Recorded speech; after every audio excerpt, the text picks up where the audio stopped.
Okay, in this video today, we are taking a look at the Ryzen 5 5500 because this is a CPU that you can still get new on Newegg and Amazon for under $100. As of February 2026, it's only 90, a little under 90 on both. Of course, you got tax or whatever, but if you pair that with a $50, $60 motherboard off of Marketplace or whatever used place you're looking, you can get a 16 gigabyte DDR4 memory kit for about the same.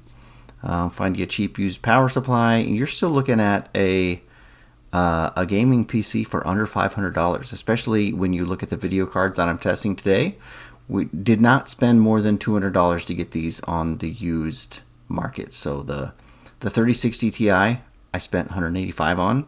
The RTX 2070 was $125, and the RX 6600, which I feel like was a great deal, for $100. So we're going to look at a few different games, all when you're looking at the whole package of the gaming PC that you could make from CPU, motherboard, RAM, video card, less than a $500 gaming PC. And in early 2026, you can still have fun with a cheap gaming PC that kicks butt.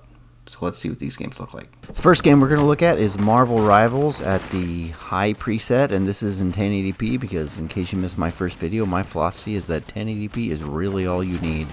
You're sitting so close to that screen, even if it's a nice big 27-inch monitor, 1080p looks great at that size. So all these tests are 1080p, and I think I ran them all at the high preset except for a couple, but we'll talk about those as we come across them. But this game, pretty much 60 FPS across the board, regardless of which video card you're using. I mean, you got kind of 10% here or there, but that's pretty good if you ask me.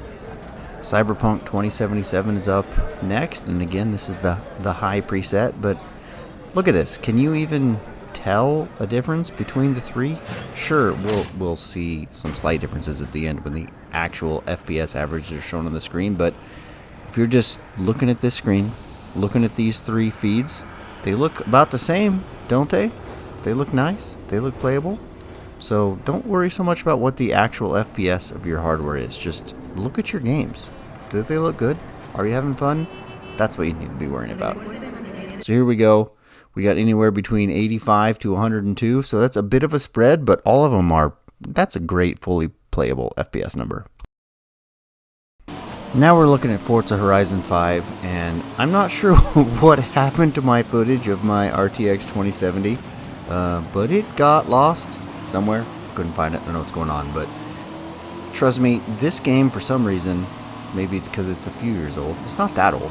This game looks great on every video card I tested it. Like the 6600, the 2070, the 3060 Ti, all run this game fantastically. Just look at this. Look at the reflection on the cars. Look at the water. This game looks great. We're over 100 FPS no matter which video card we're using. Beautiful. Okay, now we're looking at Returnal, and this PlayStation 5 game is one of my favorite games that's come out in the last few years. I have spent so many hours in this game. It is so good. Anyway, I digress. What are we looking at? Looks great, right? It's smooth, it's bright, it's colorful. Doesn't matter which video card you have, they all look pretty great to me. But I guess if you're really picky, we'll see what the average FPS numbers are here in a second.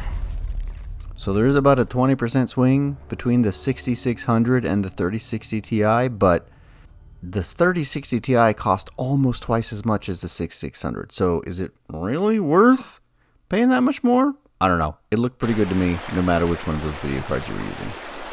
Now here on the Black Myth Wukong benchmark tool, for some reason I set this one to medium instead of high. I tried to set them all to high just so that we'd have a standard to go with, but for whatever reason, I don't know why this one was set to medium instead of high. But again, we're looking at all three of these video cards.